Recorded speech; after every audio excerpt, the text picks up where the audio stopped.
Oui, fidèles auditeurs, mesdames, mesdemoiselles et messieurs, chers frères et sœurs en Christ. Eyo bateleje baswip bana betu bananga babali mana babaka jimu Yesu Kristo ni balunda betu bananga.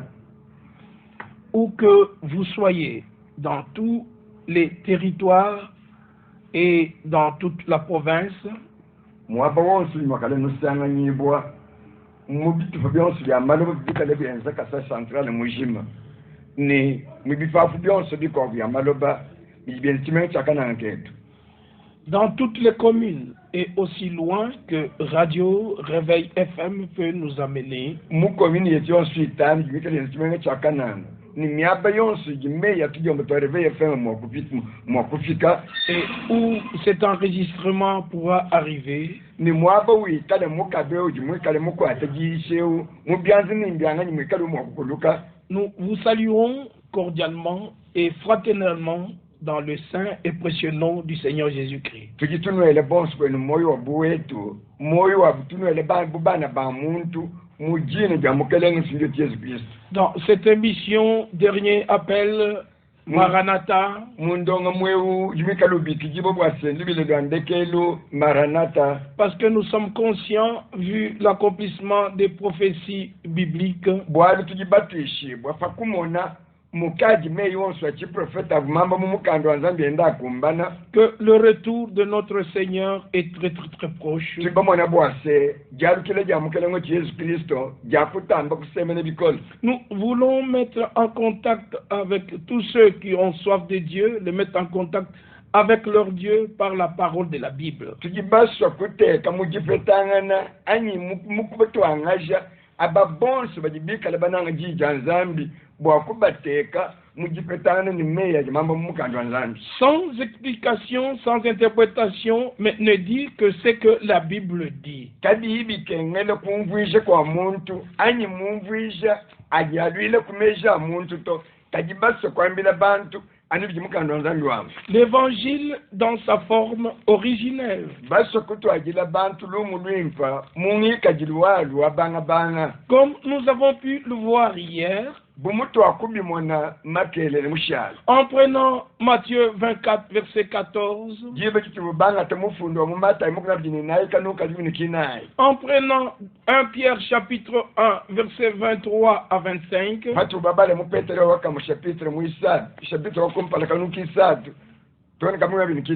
en prenant Galates 1, verset 6 à 8,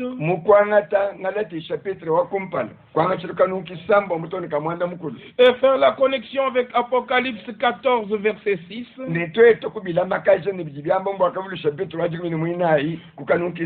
il est question d'un évangile éternel qui ne peut pas être altéré, qui ne peut pas être dérangé.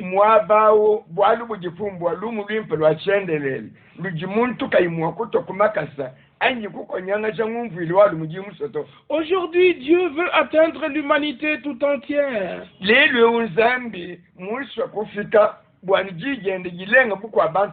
Selon Matthieu 24, 14. Afin que personne ne puisse dire je n'avais jamais entendu ça.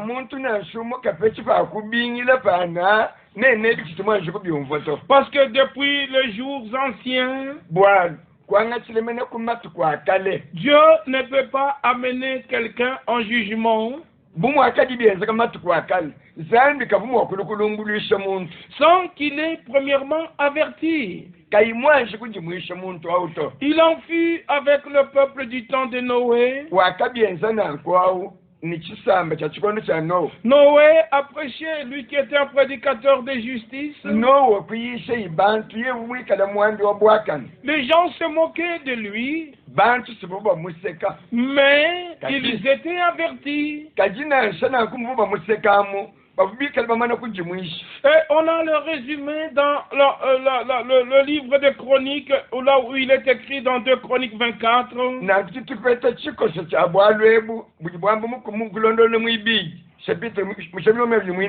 Au verset 19,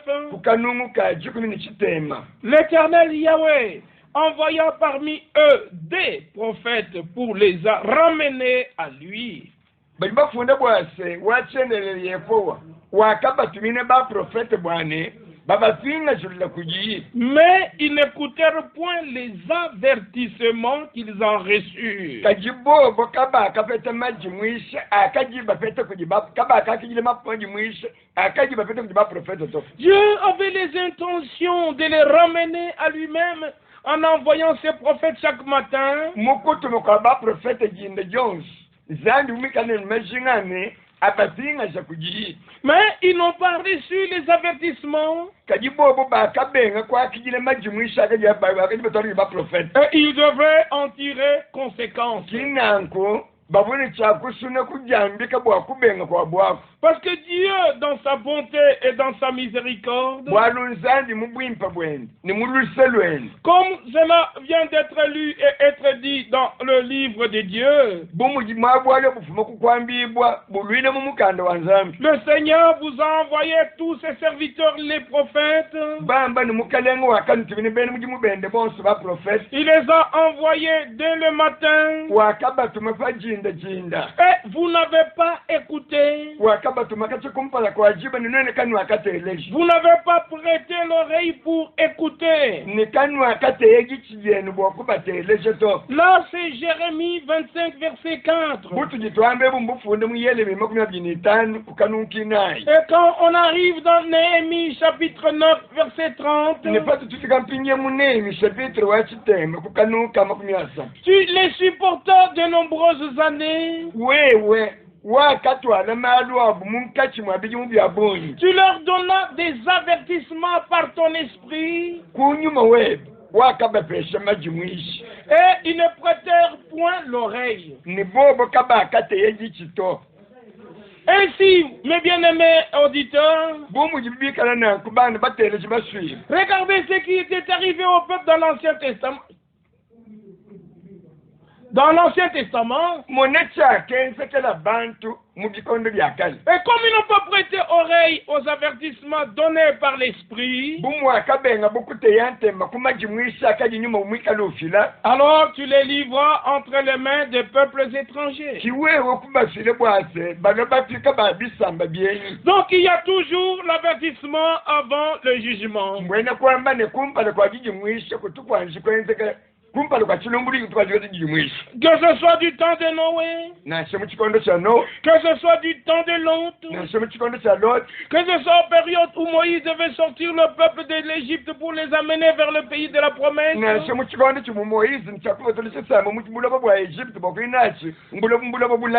Avant que tous les peuples et toutes les nations ne subissent le jugement de Dieu, ils doivent être avertis. Ainsi, celui qui a soif de Dieu, il va retourner à Dieu en écoutant la parole de Dieu.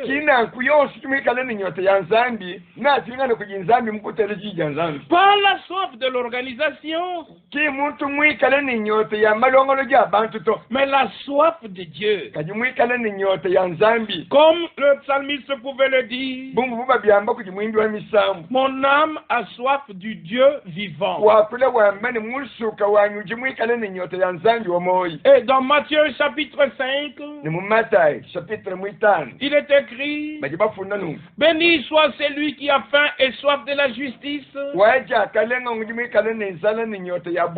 car il sera rassasié.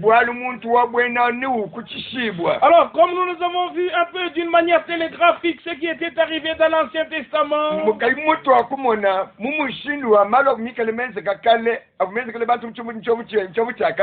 nous faisons un bond dans le Nouveau Testament. Et dans le Nouveau Testament, Dieu a utilisé les apôtres. Après que notre Seigneur ait livré sa vie en sacrifice, et qu'il ait payé le prix pour notre péché, et que son sang fut coulé avec effusion, pour que nous puissions être réconciliés avec Dieu. Et par cela, nous avons reçu le pardon qui vient de Dieu. Car Dieu était en Christ, réconciliant le monde avec lui-même, en imputant point aux hommes leurs offenses. C'est 2 Corinthiens chapitre 5 verset 19. Ainsi nous voyons que Dieu ne nous a pas promis le christianisme. Dieu nous a promis Christ. Et c'est lui qui a le Fils de Dieu. Il a la vie éternelle. Il n'est pas dit c'est lui qui a le christianisme. Mais c'est lui qui a le Fils de Dieu. Il a la vie éternelle. Et celui qui n'a pas le Fils de Dieu, il n'a pas la vie éternelle. C'est 1 Jean chapitre 5, verset 11 jusqu'au verset 13. Croyez comme le disent les Saintes Écritures. Et acceptez les choses telles que c'est relaté dans la Bible. Et Dieu va confirmer cela dans votre vie. Car Dieu ne peut se renier lui-même. Alors que après que le Seigneur ait livré sa vie en sacrifice, nous pouvons lire ce qui est écrit dans Ephésiens chapitre 4.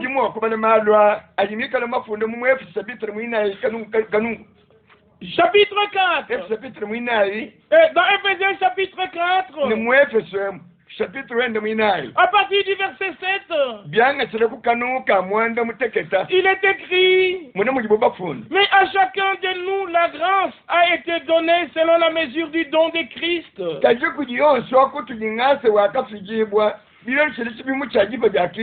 C'est pourquoi il est dit, étant monté dans les hauteurs, il a amené les captifs et il a fait des dons aux hommes.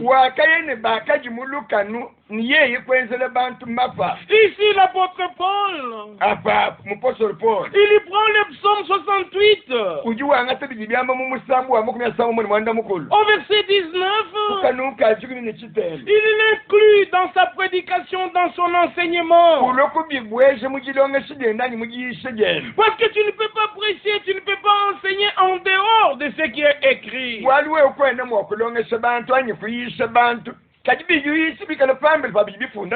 le verset 9 de Ephésiens 4. Or, que signifie il est monté? Sinon qu'il est aussi descendu dans les régions inférieures de la terre. Celui qui est descendu, c'est le même qui est monté au-dessus de tous les cieux,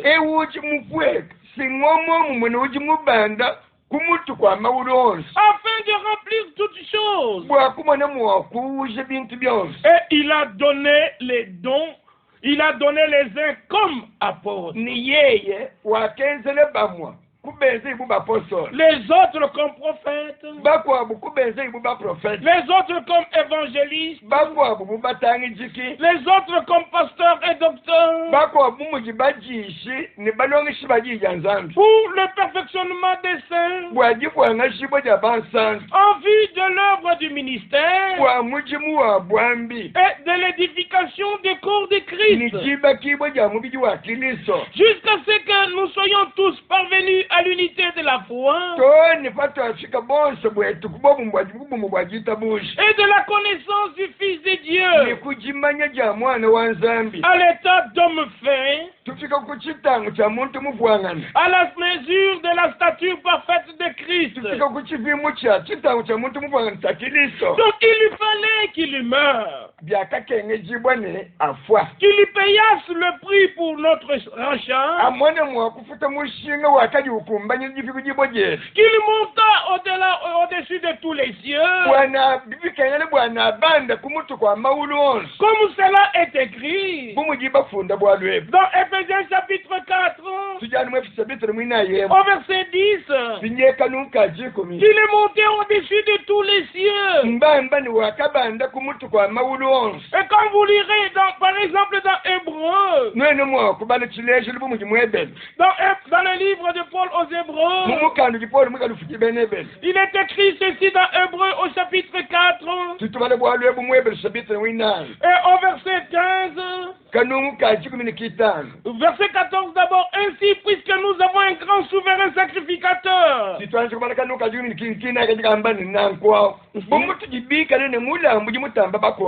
a traversé les cieux, Jésus, le Fils de Dieu, demeurons fermes dans la foi que nous professons. Il a traversé les cieux. Et dans Hébreux chapitre 2, au verset 17, en conséquence, il a dû être rendu semblable en toutes choses à ses frères,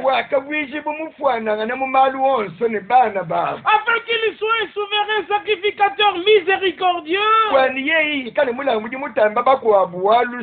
et fidèle dans le service de Dieu, pour faire l'expiation des péchés du peuple. Et nous arrivons dans Hébreux chapitre 7. Nous pouvons lire ceci à partir du verset 23. De plus, il y a eu des sacrificateurs en grand nombre, parce que la mort les empêchait d'être permanents.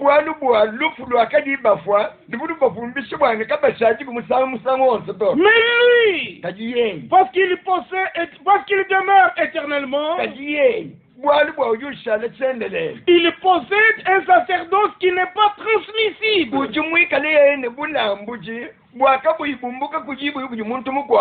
C'est aussi pour cela qu'il peut sauver parfaitement, à l'extrême,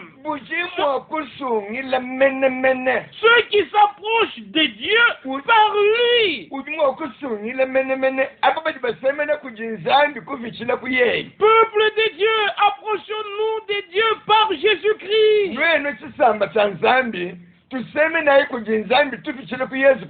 Étant toujours vivants pour intercéder en leur faveur.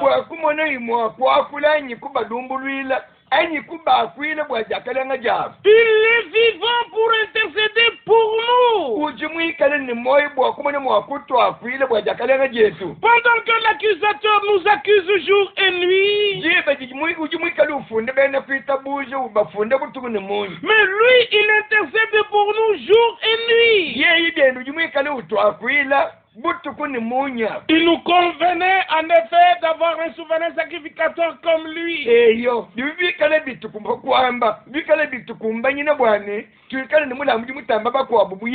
Saint, innocent, sans tâche, séparé des pécheurs, est plus élevé que les cieux, car il n'a pas besoin, comme les souverains sacrificateurs, d'offrir chaque jour des sacrifices, d'abord pour ses propres péchés, ensuite pour ceux du peuple, car ceci, il l'a fait une fois pour toutes, en s'offrant lui-même. Le seul sacrifice de Jésus-Christ est valable pour toujours. Ainsi nous pourrons lire ce qui est écrit dans Hébreux chapitre 10, comme cela est écrit au verset 5. C'est pourquoi Christ entrant dans le monde dit, tu n'as voulu ni sacrifice ni offrande, mais tu m'as formé un corps. Tu n'as agréé ni holocauste, ni sacrifice pour le péché. Alors j'ai dit, voici, je viens. Dans le rouleau du livre, il est question de moi. Je viens pour faire, oh Dieu, ta volonté. Après avoir dit d'abord, tu n'as voulu et tu n'as agréé ni sacrifice ni holocauste, ni holocauste ni sacrifice pour le péché, c'est qu'on offre selon la loi. Il dit ensuite, voici je viens pour faire ta volonté. Verset 10. C'est en vertu de cette volonté que nous sommes sanctifiés par l'offrande du corps de Jésus-Christ une fois pour toutes. Croyez comme c'est écrit. Et dans Hébreux 8, verset 1, le point capital de ce qui vient d'être dit,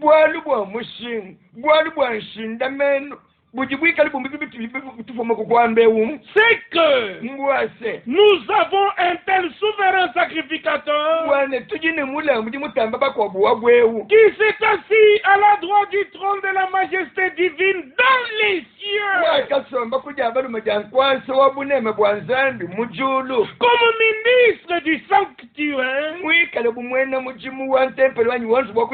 et du véritable tabernacle qui a été dressé par le Seigneur et non par un homme. Loué soit le nom du Seigneur. Et le verset 6 de Hébreux 8 dit, mais maintenant il a obtenu un ministère d'autant supérieur qu'il est le médiateur d'une alliance plus excellente, qui a été établi sur de meilleures promesses. La nouvelle alliance est appelée dans la Bible une alliance plus excellente, qui est établie sur de meilleures promesses. Alors celui qui est descendu et qui est monté, et il a fait des dons aux hommes. Et le jour de la Pentecôte, lorsque le Saint-Esprit a été répandu sur les rachetés, qui avaient reçu la consigne du Seigneur lui-même, lorsque le ressuscité pouvait leur dire, ne vous éloignez pas de Jérusalem, restez jusqu'à ce que vous receviez ce que le Père a promis. Le Saint-Esprit venant sur vous, attendez jusqu'à ce que vous l'ayez reçu. Alors vous serez témoins à Jérusalem, en Judée, en Samarie et jusqu'aux extrémités de la terre. Et lorsqu'ils ont fait l'expérience du baptême de l'Esprit, et des langues de feu s'étaient posées sur la tête de chacun d'eux,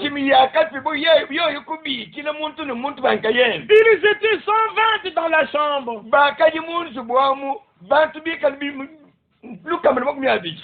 hommes et les femmes réunis dans l'union de la prière. Et ce matin-là, le Saint-Esprit est descendu et ils étaient tous remplis du Saint-Esprit. Et parmi les 120, Dieu avait fait un choix. Et le choix était sur Pierre. Et c'est le Pierre qui s'est levé et qui a parlé. C'est pourquoi nous disons de Pierre qu'il est l'homme de la première heure.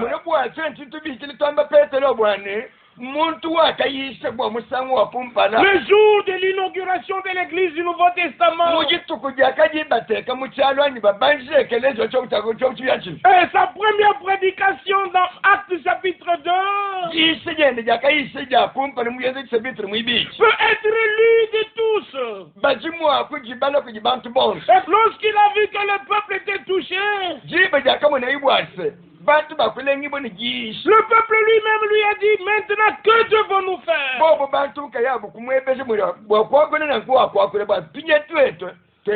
Nos cœurs sont touchés. Pas les têtes, mais nos cœurs sont touchés. Et la réponse de Pierre ce jour-là, c'est la réponse de Dieu pour toi ce soir.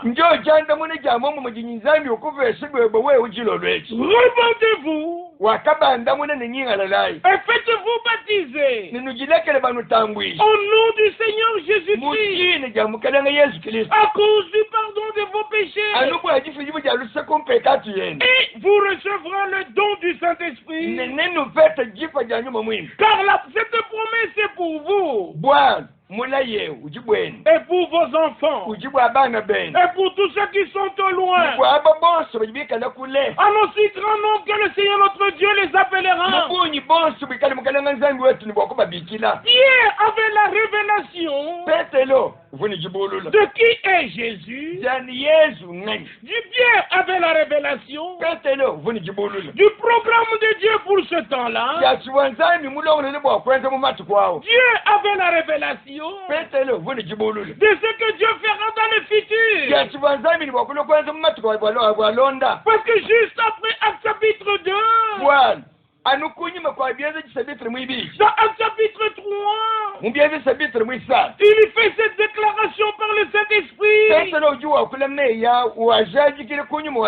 en utilisant ces termes bien connus. Repentez-vous donc et convertissez-vous pour que vos péchés soient effacés, afin que des temps de rafraîchissement viennent de la part du Seigneur. Et qu'il vous envoie celui qui vous a été destiné. Qui? Jésus-Christ. Verset 21. Que le ciel doit recevoir jusqu'au temps du rétablissement de toutes choses dont Dieu a parlé anciennement par la bouche de ces saints prophètes d'autrefois. Voilà un apôtre qui fait encore référence aux prophètes d'autrefois.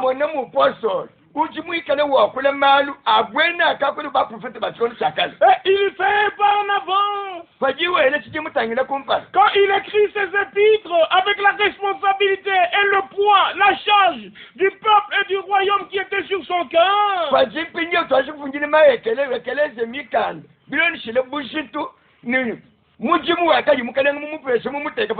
Il fait d'abord cette déclaration dans 2 Pierre chapitre 1. Verset 1er. Simon Pierre, serviteur et apôtre de Jésus-Christ. Il n'a pas dit apôtre de Jérusalem, mais apôtre de Jésus-Christ. Parce que c'est Jésus qui est monté, il a fait les dons aux hommes. Simon Pierre, serviteur et apôtre de Jésus-Christ. Simone Petelo, mwene mujimu ni mpostoli wa Yesu Kristo. À ceux qui ont reçu en partage Kujaba ba kufete dia mushindu mwenene. une foi du même prix que la nôtre. Ababa kufete mushindu mwenetu, jitabushi jikali ni mushimu mweneje. Ça doit être la foi du même prix que la foi des apôtres au commencement. Yini chakwe kana jitabushi dia mushimu mweneje bani vinaji ba apostoli kuchibangi jino. C'est pourquoi nous ne retournons pas à 500 ans derrière nous. Kibwalika katwene twalukile mu byakenze kukaji bili mbisana nkamitanu kunyima kwetu to. Nous ne retournons pas à ce qu'il y a eu il y a 1000 ans derrière nous. Katwene twalukile mu malo akenze kukaji bili mbisana chinunu kunyima kwetu to. Nous retournons à ce que les apôtres ont annoncé il y a 2000 ans. Twalukile kubikaji ba apostoli bamana kwamba kukaji bili mbinunu bibiji. C'est le retour à la foi qui était au commencement, qui était transmise au sein une fois pour toutes. Mwene kwamba ne twalukile kujitabuji jakati kukuchibangi jilo. Jabweni jakafeshibo bansantu musangu mchana. Comme l'apôtre Jude le dira. Muji mpostoli Yuda ujakule bien. Dans son livre au verset 3. Mumukando wendo jufunda. Bien-aimé, alors que je désirais vivement vous écrire au sujet de notre salut commun, je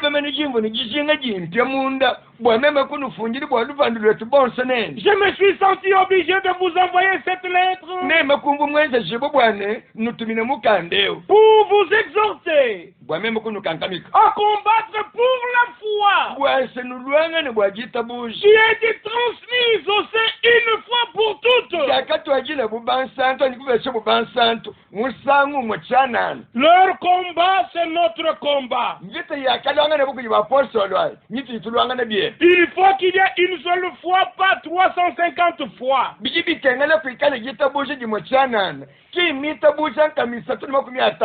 ont fait près de 350 dénominations différentes.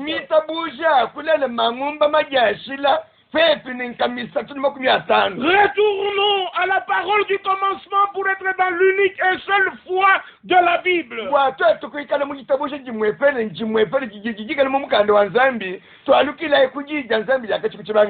dans 2 Pierre chapitre 1er, verset 3 et le verset 4, sa divine puissance nous a donné. Tu n'as pas tant qu'on ne t'a pas donné. Sa divine puissance nous a donné. Quoi? Tout ce qui contribue à la vie et à la piété au moyen de la connaissance de celui qui nous a appelés par sa propre gloire et par sa vertu. Celui-ci, sa gloire, sa vertu, sa puissance nous assure de sa part. Tout vient de lui. Les plus grandes et les plus précieuses promesses. N'oubliez pas ce que nous avons lu avec vous dans Hébreux chapitre 8. Il a obtenu un ministère d'autant plus supérieur qu'il est le médiateur d'une alliance plus excellente qui a été établie sur de meilleures promesses. Ce que Paul a dit dans les Hébreux en regard avec les promesses de Dieu dans la nouvelle alliance. Ici Pierre, il parle de promesses précieuses afin que par ces promesses vous deveniez participants de la nature divine. bangase wanzambi recevez la promesse de Dieu pour votre temps. C'est alors que vous aurez la nature divine. Enfant de la promesse comme Isaac. Vous ne serez pas des enfants illégitimes, mais vous serez des véritables enfants de Dieu. En vertu de la semence parole de promesse dans votre temps. Marie a reçu la parole en son temps. Et elle a enfanté l'enfant Jésus. Selon la promesse de l'Écriture. Recevons la promesse de Dieu. Celle que Dieu a prévue pour ce temps. Et cela va nous amener à avoir la nature de Dieu.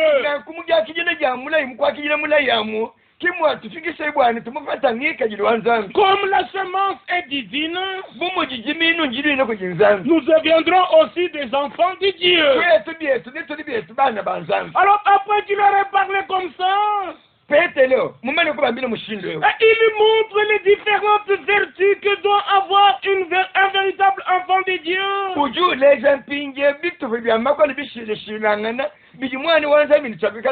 Et quand il parle de la foi, quand il parle de la persévérance, quand il parle de l'amitié fraternelle, quand il parle de l'amour fraternel, quand il parle de tout ça, c'est ce qu'un véritable enfant de Dieu doit avoir, doit posséder en lui. Comme il est écrit dans 2 Corinthiens chapitre 5, au verset 17, ceux qui sont en Christ, ce sont des nouvelles créations. Les choses anciennes sont passées et toutes choses sont devenues nouvelles. Après qu'il ait parlé de toutes ces vertus qui doivent se manifester dans notre nature de fils de Dieu,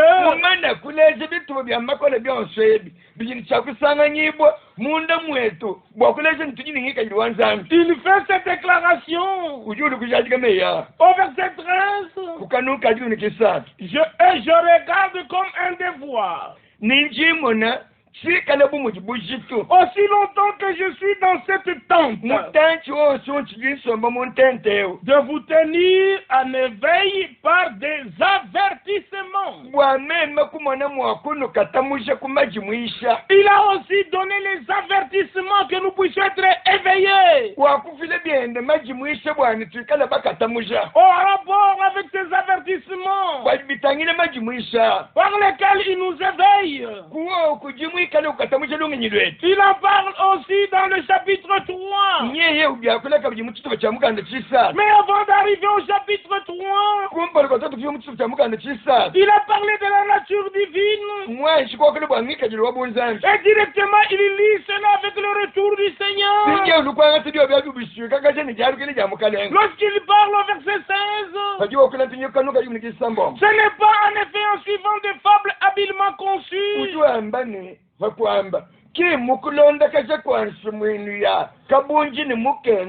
que nous vous avons fait connaître la puissance et l'avènement de notre Seigneur Jésus-Christ. Mais c'est comme ayant vu sa majesté de nos propres yeux. Car il a reçu de Dieu le Père honneur et gloire. Quand la gloire magnifique lui fit entendre une voix qui disait: celui-ci est mon fils bien-aimé, en qui j'ai mis toute mon affection. Et nous avons entendu cette voix venant du ciel lorsque nous étions avec lui sur la sainte montagne. C'est l'événement de Matthieu chapitre 17. Lorsque notre Seigneur fut transfiguré, comme nous serons aussi transfigurés à la fin fin de notre course. Ça, c'est la promesse que Dieu a déjà faite dans les Saintes Écritures. Et là, le Seigneur transfiguré. Élie et Moïse étaient à sa droite et à sa gauche. Élie représentait ceux qui seront enlevés sans passer par la mort.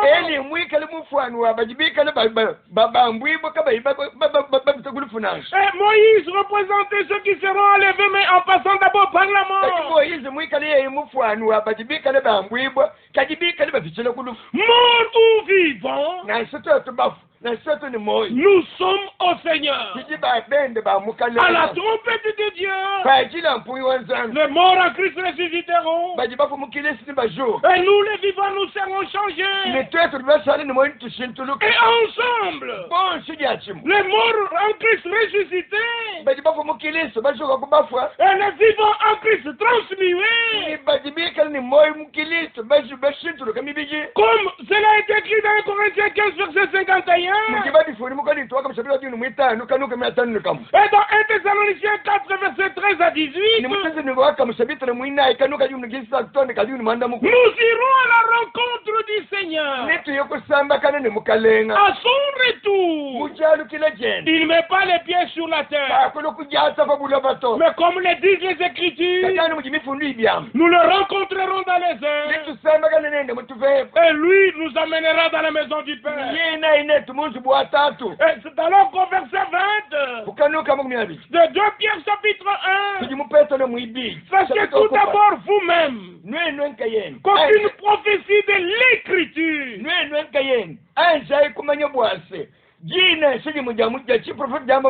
ne peut être l'objet d'interprétation particulière.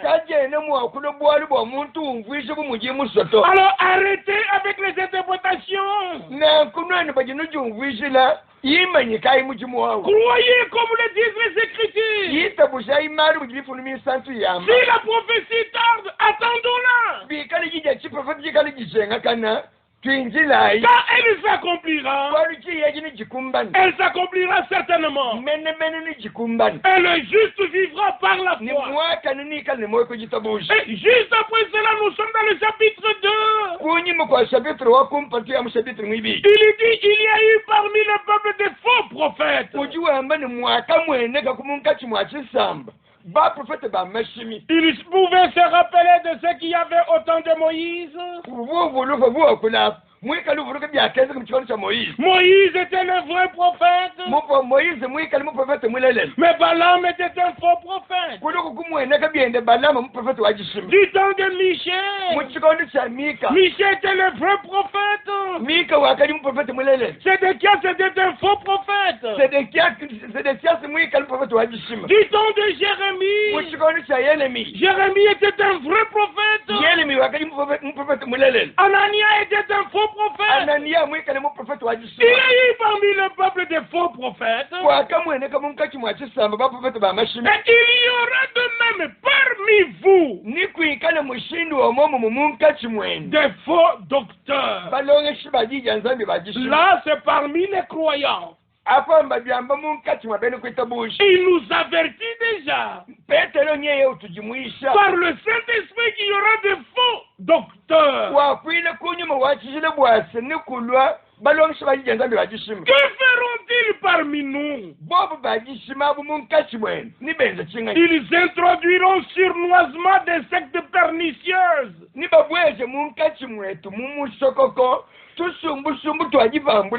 Et qui régnant le maître qui les a rachetés, attireront sur eux une ruine soudaine. Malheureusement, plusieurs les suivront dans leur dérèglement. Et la voix de la vérité sera calomniée à cause d'eux. Aujourd'hui, la voix de la vérité n'est-elle pas calomniée? À cause des faux docteurs. Si Pierre en a parlé, c'est parce que si Paul en avait parlé et le Seigneur en avait parlé. Actes chapitre 20, nous pouvons lire ceci. Actes des apôtres chapitre 20. Verset 28 et verset 29. Prenez garde donc à vous-même, à tous les troupeaux sur lesquels le Saint-Esprit vous a établi évêque, pour paître l'église de Dieu, qui s'est acquise par son propre sang. Je sais qu'il s'introduira parmi vous après mon départ des loups cruels qui n'épargneront pas le troupeau et qu'il s'élèvera du milieu de vous des hommes qui enseigneront des choses pernicieuses pour entraîner les disciples après eux. Oui, c'est pas Dieu qui les a établis, mais ils se sont élevés et ils ont commencé à enseigner. C'est le désordre, c'est le cafouillage, ce sont les divisions, c'est le chaos, et la voix de la vérité est calomniée.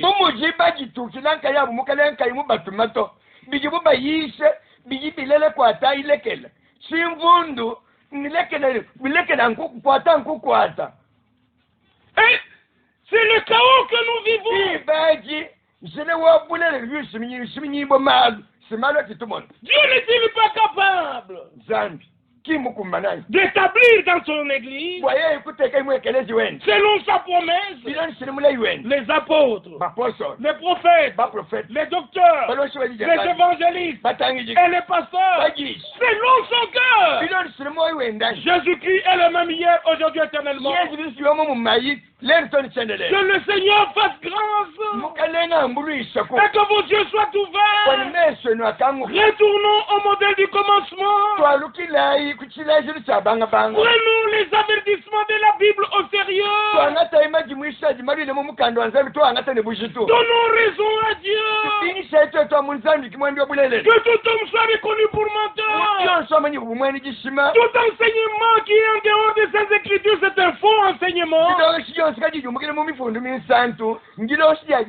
Jude n'a-t-il pas écrit aussi de la même manière? Jude pouvait aussi écrire. Ainsi que Jacques. Prenons d'abord Jacques. Jacques chapitre 5. Là il est dit dans Jacques 5, au partir du verset 19, mes frères, si quelqu'un parmi vous s'est égaré loin de la vérité, il était d'abord dans la vérité, il s'est éloigné loin de la vérité. Comme cela est écrit dans 2 Timothée 4, ils détourneront leur oreille de la vérité et la tourneront vers les fables.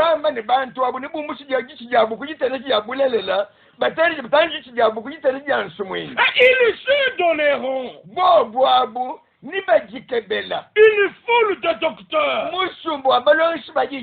parce qu'ils voudront bien qu'on leur dise les choses qui leur plaisent.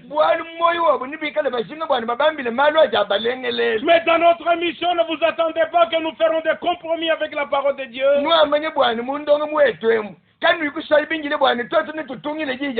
Nous ne dirons que ce que la Bible dit. Car Paul a dit dans Galates 1, verset 10 et 11, si j'ai cherché à plaire aux hommes, je ne serai pas appelé serviteur de Christ. Un vrai homme de Dieu, il doit d'abord plaire à son Seigneur. Mes frères, si quelqu'un parmi vous s'est égaré loin de la vérité et qu'un autre l'y ramène, qu'il sache Que celui qui ramènera un pécheur de la voie où il s'était égaré sauvera un pécheur, il sauvera une âme de la mort et couvrira une multitude de péchés. La main aimante de Dieu veut te ramener sur le chemin de la vérité.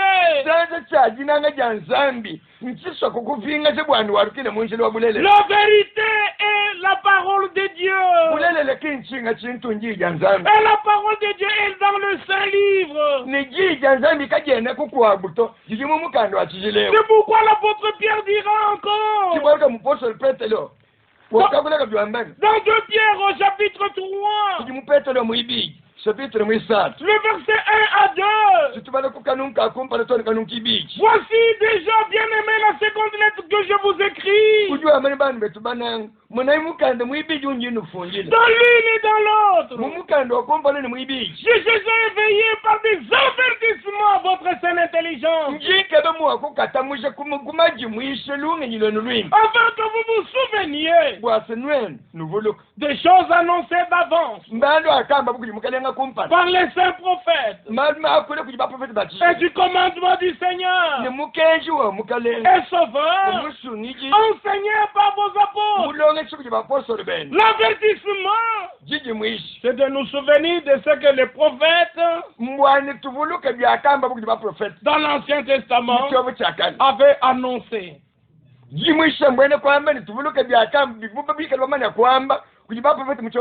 Et de l'enseignement du Seigneur qu'on doit trouver noir sur blanc dans les Saintes Écritures. C'est ce que les apôtres ont donné. Et ainsi, si nous nous souvenons de l'Ancien et du Nouveau Testament, au verset 17, vous donc bien-aimés qui êtes avertis, encore une fois avertis, tenez-vous sur vos gardes, de peur qu'entraînés par l'égarement des impies, vous veniez à déchoir de votre fermeté. Que font ces impies? Ils tordent le sens des Écritures. Ils tordent le sens de ce que Paul disait en ce temps-là. C'est ce qu'aussi nous voyons aujourd'hui. Les gens tordent les Saintes Écritures. Et les gens tordent aussi les déclarations et les citations de William Branham. Et ils disent Branham a dit. Et ils affirment que Jésus est venu le 28 février 1963.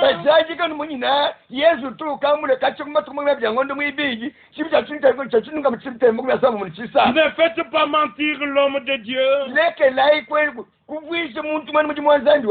Ne t'appuie pas sur ta propre compréhension. Que le ressuscité t'ouvre l'intelligence afin que tu comprennes les Écritures. Si tu prétends que Branham l'a dit, que Jésus est venu le 28 février 1963,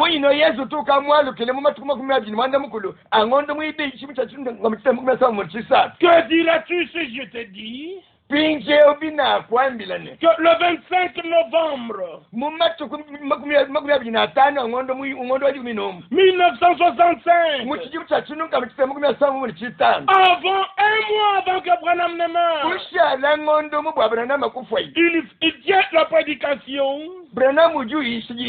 l'union invisible de l'épouse de Christ. Et dans les premières lignes, il commence par parler Maintenant, je désire saluer toutes les assemblées, les églises des États-Unis qui sont reliées et raccordées par téléphone.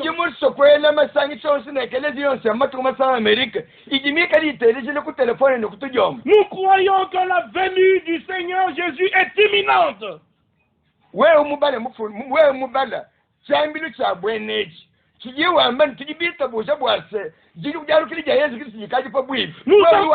Nous en sommes convaincus. Cette venue est plus proche de nous qu'il y a 20 ans.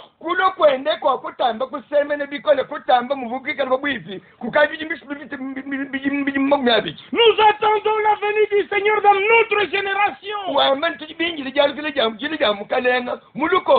Nous sommes en 1965.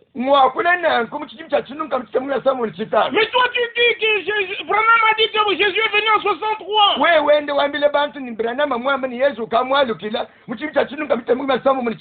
C'est toi qui es menteur. Branham est le vrai homme de Dieu. Avec la parole de Dieu pour nous ramener à Dieu. Afin que nous sortions de toute confusion. Que nous retournions à la Bible. Et que nous croyons les promesses de Dieu qui sont oui et amen.